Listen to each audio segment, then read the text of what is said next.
Hi guys, so today on the channel we're playing, I'm gonna butcher this name, Karamu.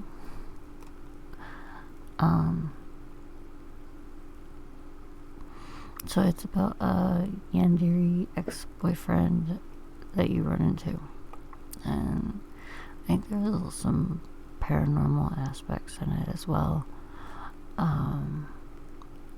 but it's not a romance one like we usually do. It's more of a horror one, but I thought it might be interesting, so let's give it a shot. So, contains horror elements and mature content, not meant to betray a healthy relationship, and their dubious consent. Yeah, that's the play.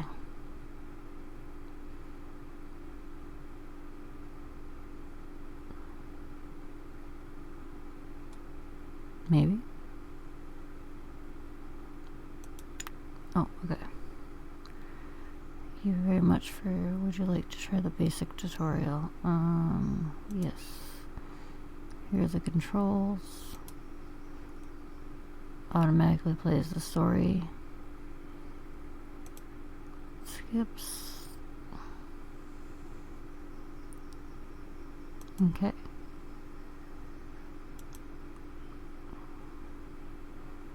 Okay.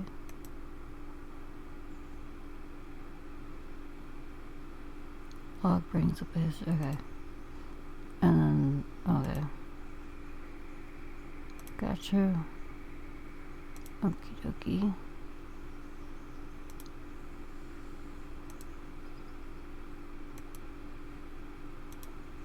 Alrighty.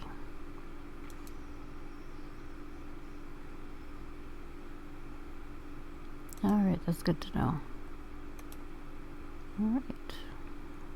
So, I guess we hit... There we go. Nellie's throat stung as she gulped the cold dawn air. Her arms were shaking. The muscles ached so much that she struggled to grasp the handles. The haggard squeaks from the wheels of her bike tore through the silence that permeated the dark forest. She choked for breath around the small flashlight clenched between her teeth. The light was modest, only illuminating a small patch of the road directly in front of her bike. She needed to hurry. The sun was already starting to rise. It was okay. There were only 3 left. Nellie drove her heel down, pedaling with renewed vigor. She raised herself from the seat, leaning over the handlebars of the bike as she frantically turned the pedals, going faster and faster and faster until... snap. Terror ripped through Nellie as she was flung over the handles of her bike. She instinctively covered her face with her arm before she hit the ground. Her shoulders smacked against the concrete, and a jolt of pain tore through the right side of her body. For a moment she lay on the road, trying to steady her shaky breaths as throbbing pain subsided into a dull ache. As soon as her head stopped spinning, she forced herself up on her elbows. She rotated her shoulder. It still hurt, but she could move it without any issues. Her knees and arms stung, too. At first she was going to check them for injury, but then she stopped herself.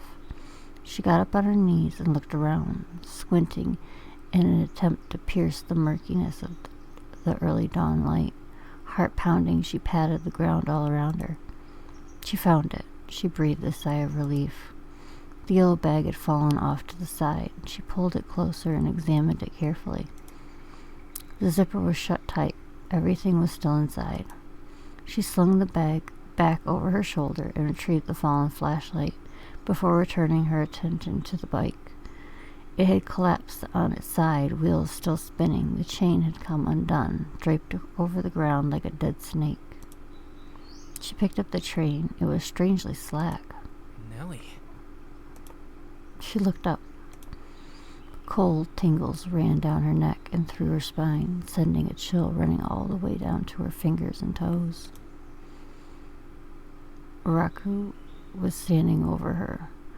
Raku Kumode? Yeah, I'm gonna butcher these names, guys. You know this. Her ex-boyfriend. The tall young man peered down at her with curious, icy eyes from under the fringe of his badly dyed hair.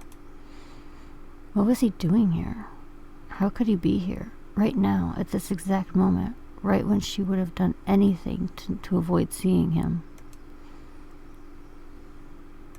What are you doing here? Let's go with none of your business. That's none of your business, is it?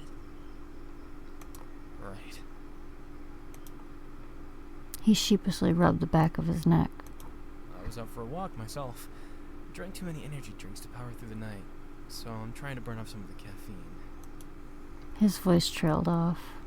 Anyway, are you alright? Fell off your bike? He extended a hand. Nellie didn't take it. She stood up and slugged the bag around her shoulders again, ignoring the mud and twigs stuck to her raincoat. Nuku smiled awkwardly and retracted the hand before kneeling by her bike. Your chain.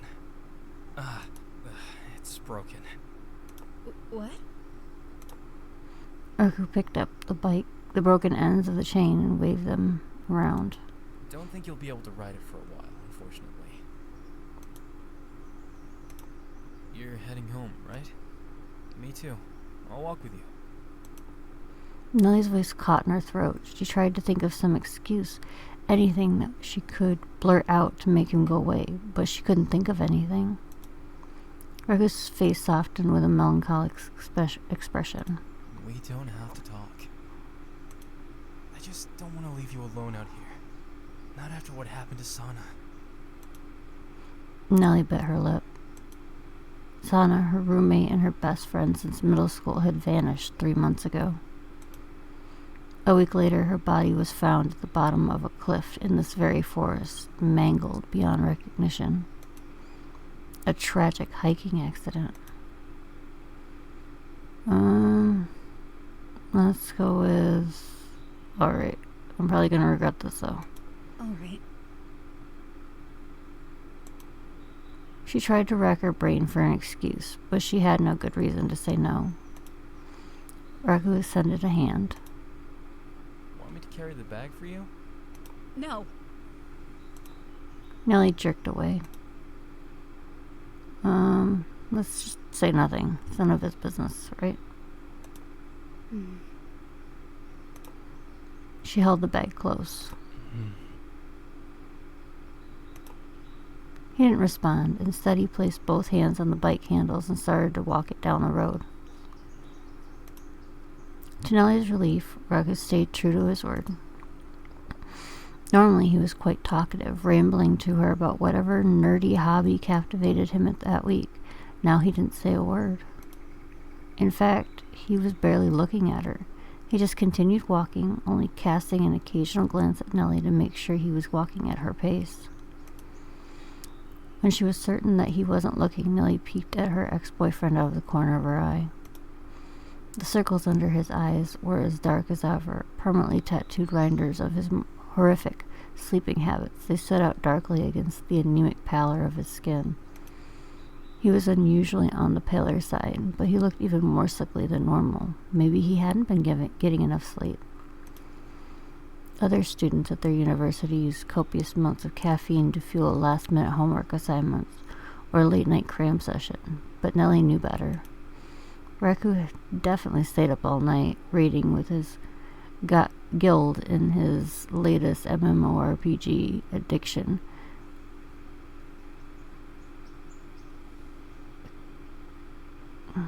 Echidna? No. Okay, I'm just giving up on that. Online. He conscripted her on a few occasions, giving her precise instructions on what buttons to press while he ran to the bathroom. Those probably should have been bitter memories, but strangely enough, Nellie didn't hate those evenings. She would lay on his bed, planting turnips and petting cows on her handheld console, and every once in a while he would turn to her and grumble about the lackadaisical teammates or or celebrate a particularly close call. She wondered if his raids went well. He had complained about terrible drops for the past 2 months. Did he finally get the items he wanted?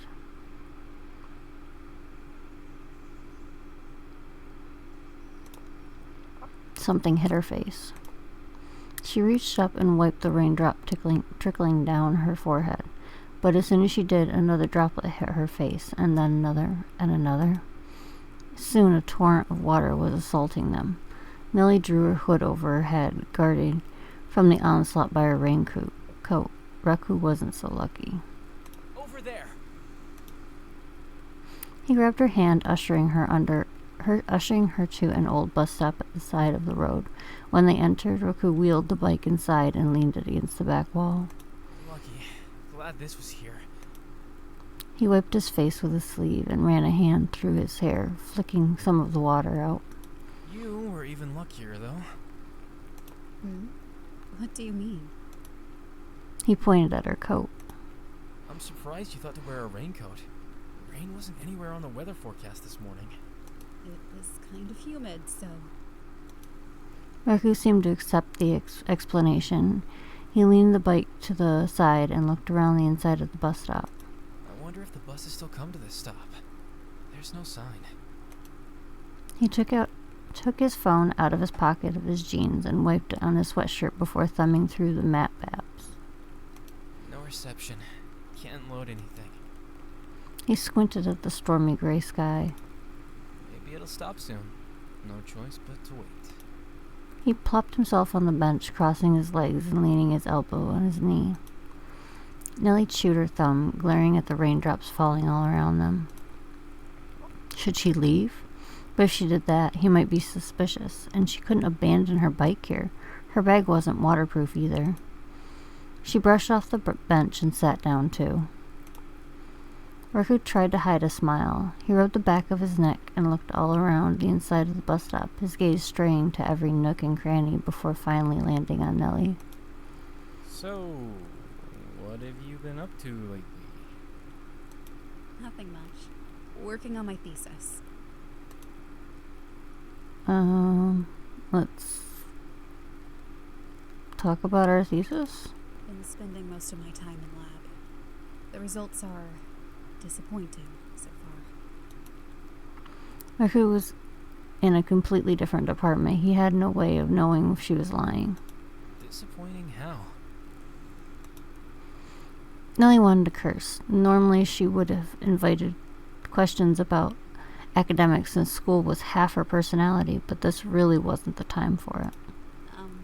Too much variation in the results to make any conclusions. Maybe it's my technique, or the experimental design. He thumbed his chin.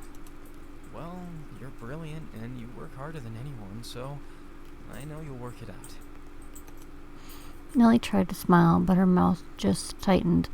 She appreciated Raku's optimism, but the issue at hand weren't so easily solved. Hey.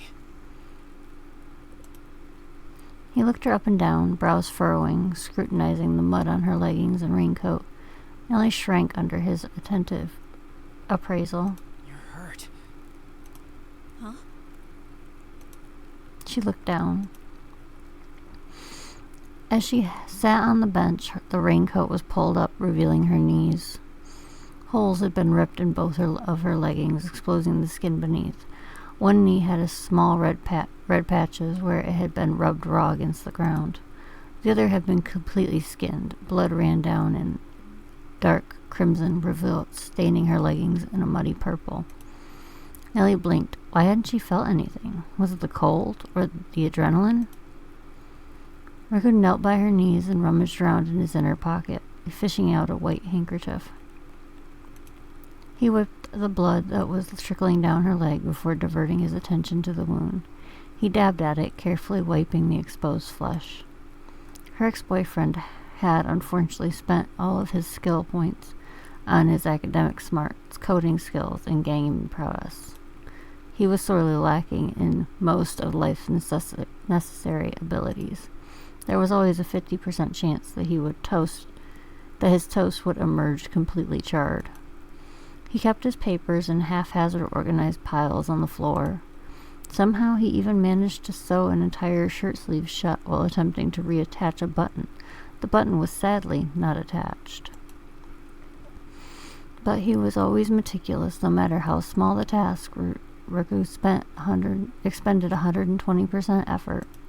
He would fuss for an hour while reducing a cream sauce into the perfect consistency.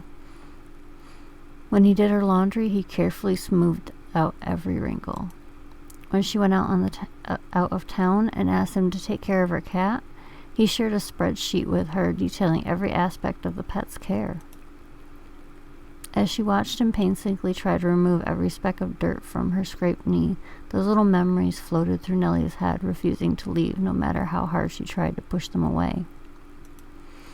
Her mind was foggy, and her heart tightened. Does it hurt? Fortunately, all I have is this. Shoot, I wish we were at home. This needs to be cleaned with ethanol. Does that hurt? Tell me if it hurts. I'm fine. Nellie bit her lip.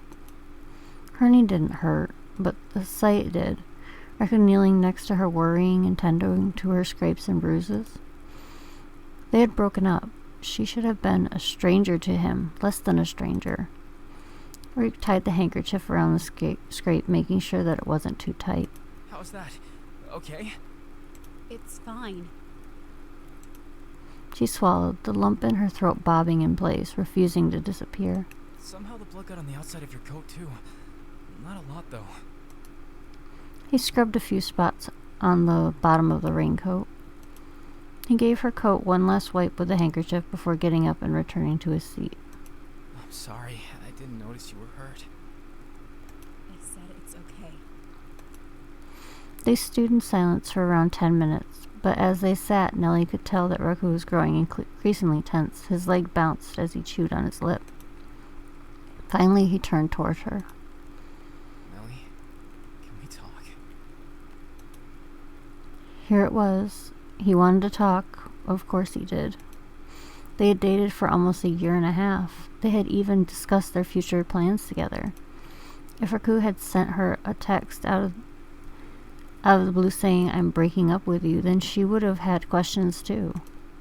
She didn't want to talk or explain, which was why she had avoided him for 2 weeks after sending the text. That's kind of cold. She had eluded him very successfully until this moment, that is. Was it something I did? Did I do something wrong?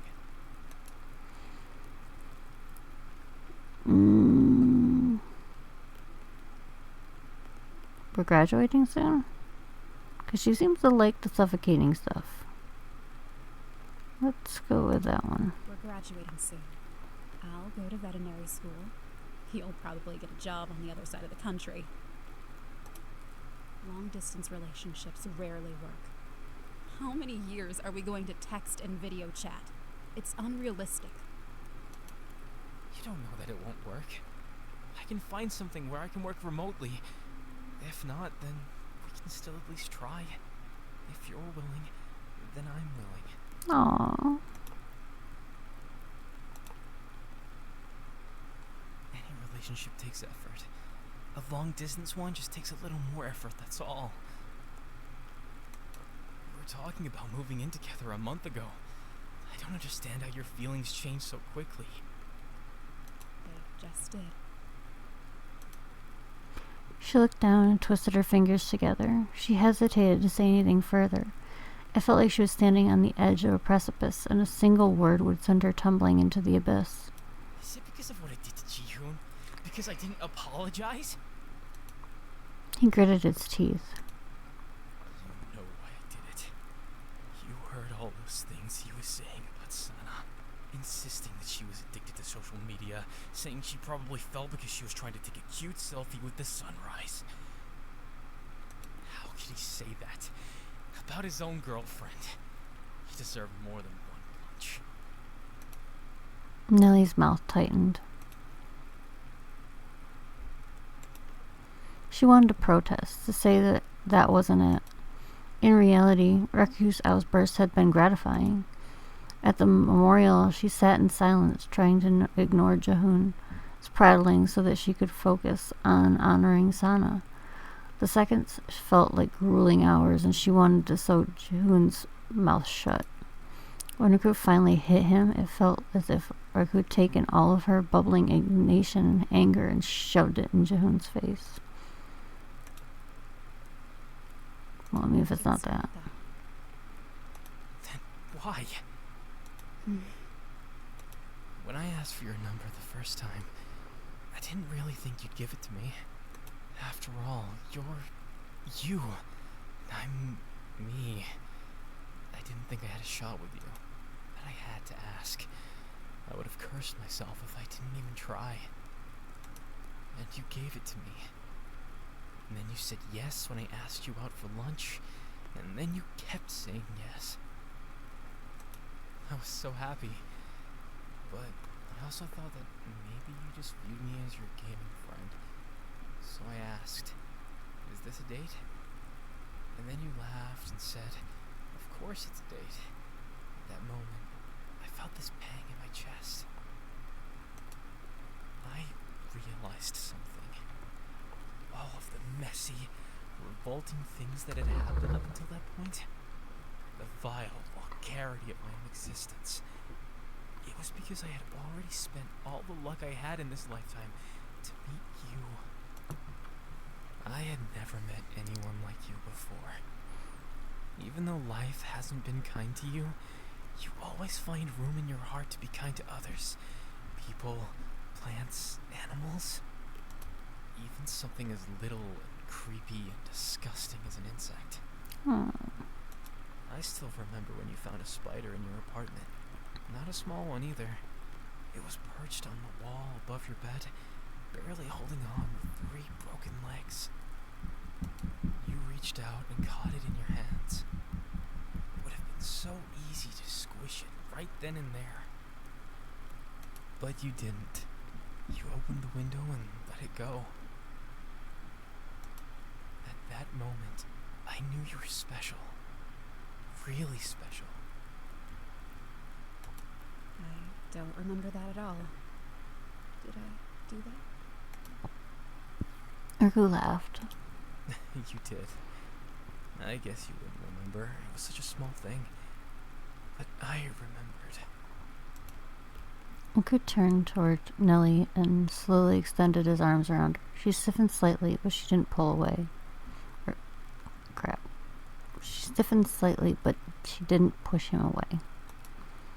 You know how you go through life, and you meet all these different people, but none of them really will meet and Sorry, talk guys. about what movie just came out, or what assignment is due next in class, or what food they're serving in the cafeteria. But you can never tell them about the real you. It's like you rush together for a second, and then the next, you're each going your separate ways. And when you stop taking classes together, or you move away, you never see those people again. And your life isn't any different in the end, because they didn't really know you. But you're different, Nellie. You know me. In some ways, you know me better than my closest friends, and even my family. You know things about me that I can never tell anyone else. And if I couldn't see you anymore, then my life would be different. There would be a big, gaping hole where you used to be. Losing you terrifies me. I'm afraid that no one else would be able to know me the way you do. That I won't be able to open up to anyone else the way I opened up to you. And I don't want anyone else to know me the way you do, because they wouldn't be you. I didn't know you felt that way about me. When Nellie didn't resist, Raku pulled her tighter, whispering in her ear. I don't want to break up. Hmm. I love you, Nellie. I never want to love anyone but you. You don't feel the same? Not at all? Nellie stayed silent. She was unconsciously leaning into Raku's hold. When her friends talked about their childhoods, Nellie couldn't relate. When they reminisced, they brought up their beloved childhood cartoons, their favorite vacations, and their cherished family pets. Nellie didn't have any memories of any of those things. Aw. Instead, all she remembered was the constant yelling, the embarrassment when she couldn't afford lunch, the fear as she huddled under the covers, never at home, even in her own house, the relief when her father went out one day and never returned. Sometimes she talked to Sana, and Sana tried her best. She listened and nodded and said, "I understand completely," but that was a lie. There were simply some things that Nellie's best friend couldn't understand. All Sana could offer were some comforting words. "That's rough. That's horrible. I can't believe that happened." As if Nellie's favorite television show had been canceled, or she cracked her phone screen, or she got a D on her latest exam. It wasn't Sana's fault, but that didn't make Nellie feel better. Eventually, Nellie stopped talking about herself altogether. That changed when she met Raku. It wasn't something dramatic encounter. Oh, sorry guys. It wasn't some dramatic encounter. They were standing in line at the library, both waiting to check out a couple of books. Raku noticed the keychain hanging from her backpack, a small white and blue pixel art spaceship from Space Blasters. When they reached the front of the line and Nellie handed the librarian her books, they were still excitedly chatting about their favorite retro games. She promised to lend Raku one of her cartridges, and they exchanged contacts. Nellie didn't talk about herself at first. They talked, of course, but it was usually about their shared hobbies. They liked different genres and played in different ways. Raku fancied punishing difficulty and expansive exploration, while Nellie preferred the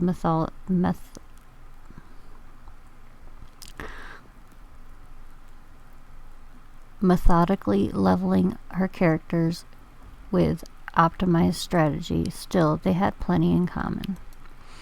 When the conversation veered too personal, Nellie drove it back into the safety of benign small talk.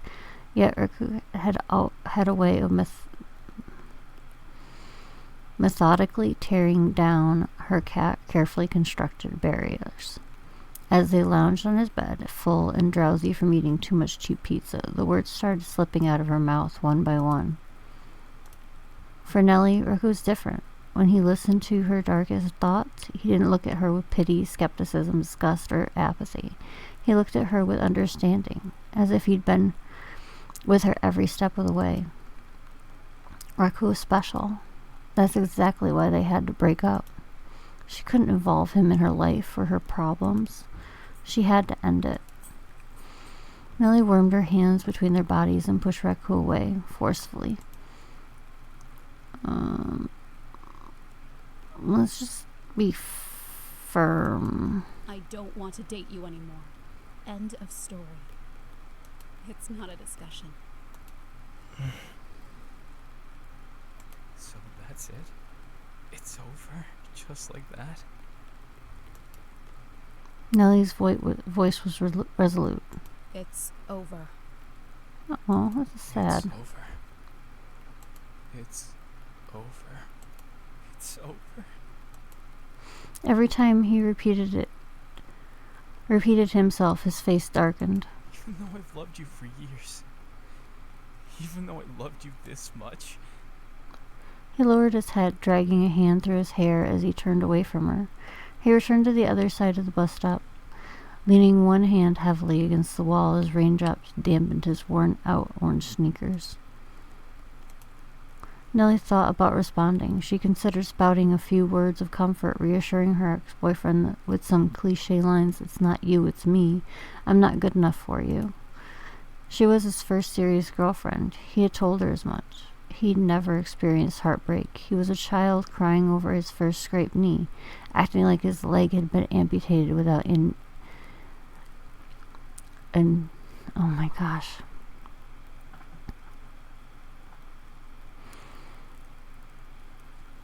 Acting like his leg had been amputated without anesthetic. No, that was wrong. She reconsidered and decided to stay silent. It was better if he believed that she was cruel and callous. A few weeks of sad gaming sessions and angry rants to his friends, he would probably forget about her altogether. Besides, she couldn't worry about him right now. She had bigger problems at hand. He straightened. When he stood in front of her again, there was something different about his expression, something colder, more resolute, as if he had made some sort of decision during his morose period of introspection. I heard about you and Ji-hoon. I've seen you two around. Prickles ran up Nellie's spine. What about it? Are you going to start policing who I spend time with? I don't see how that's any business of yours. People have been talking, saying that you took advantage of your best friend's death to cozy up to her rich boyfriend. They said that you two spent a lot of time together, that you went to his house on Friday. Is that why you broke up with me? Because you wanted to get together with Ji-hoon? Do you love him? Her in love with Ji-hoon? The very thought made Nellie want to vomit. She would rather date an insect. Don't. Then, is it someone else?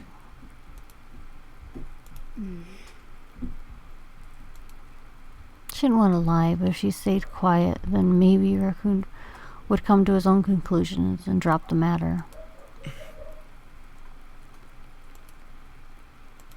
am I supposed to do? What can I say? I don't want to lose you. His voice was soft and quiet, almost pitiful. For me, a world with only you is enough, Nellie. I only need you, no matter who you are, or what you've done. You don't need me. You don't even want me. Nellie opened her mouth to respond, but no words came out. She simply stared at Raccoon's face, eyes widened. When she finally responded, she didn't say the words that she'd intended to say. What are you? Raccoon reached up and touched his face, tracing his fingers over his eyebrow ridge, along his mouth and down his chin. Oh no, I got a little worked up. Wait.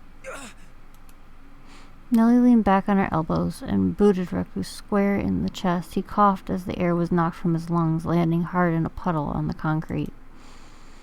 She broke off into a run down the road. She left her bike at the bus stop, but she didn't care. The only thought in her head was, run, run, run. The raindrops pelted her face painfully, but she didn't want to stop to put her hood up. Every time her energy started to wane and her pace slowed, the image of Riku's face flashed under her eyelids as she ran faster. After she'd sprinted for 20 minutes, she dared to glance behind her. He wasn't following. But she didn't stop running, not for a second.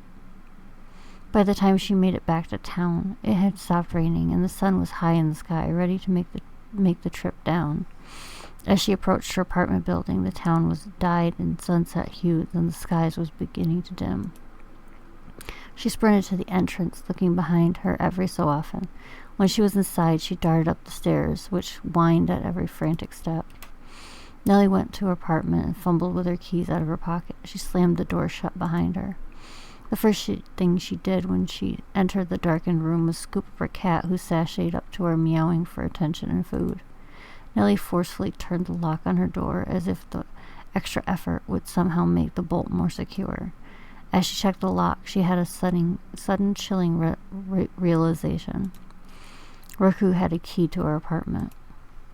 Nellie dropped her cat and dragged her bookshelf in front of the door. She hoped that would be enough to stop him. She didn't know. She crouched behind her bed, holding a broom with her kitchen knife duct taped to the end. She didn't know that much about weapons, but this improvised spear was the best she could come up with from the items in her house. As she waited, Nellie examined the shoddy tool. Could she really use it against Riku? The Riku that brought her rice balls when she was too tired and stressed to cook. The Riku that always seemed to know when she wanted a hug. The Riku that Nellie gripped the shaft of the broom. She could. She could do anything to defend herself. She would do anything to defend herself. After all, she'd done it before. A couple hours passed. Every time Nellie heard footsteps creaking in the hallway, her heart jumped and she grabbed her makeshift weapon, but each time the footsteps faded away without approaching. Eventually she relaxed enough to venture to the kitchen, where she opened the tin of cat food for her increasingly whiny companion, but the contents of the yellow bag in the freezer before eating a quarter of the leftover sandwich, keeping a close eye on the door. Monday passed. Tuesday passed too. The only visitor she received was a spider that appeared on her closet door. It stayed for a while, appraising her with its curious icy eyes. Every few hours it would change its position slightly, moving to the bedpost, the ceiling, and finally the curtains hanging over the window. Her phone buzzed, calendar reminders about her classes, messages about her missing tutoring sessions, emails from lab partners, and her thesis advisor. Eventually, she turned off her phone altogether. On Wednesday morning, a sharp rap came from the door.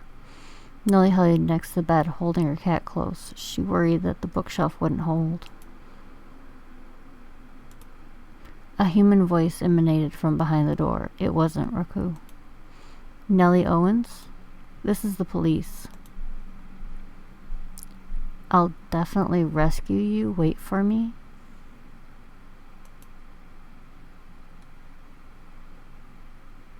Okay.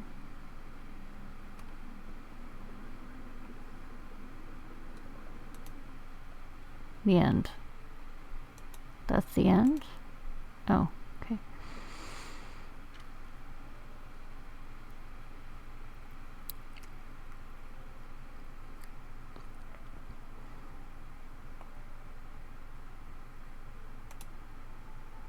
Okay, so that's the end.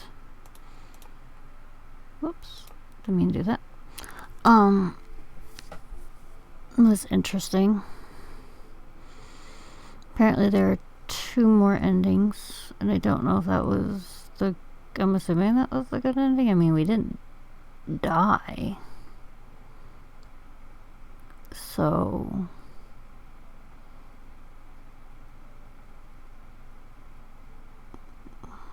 maybe. Anyway, so I hope you guys enjoyed that.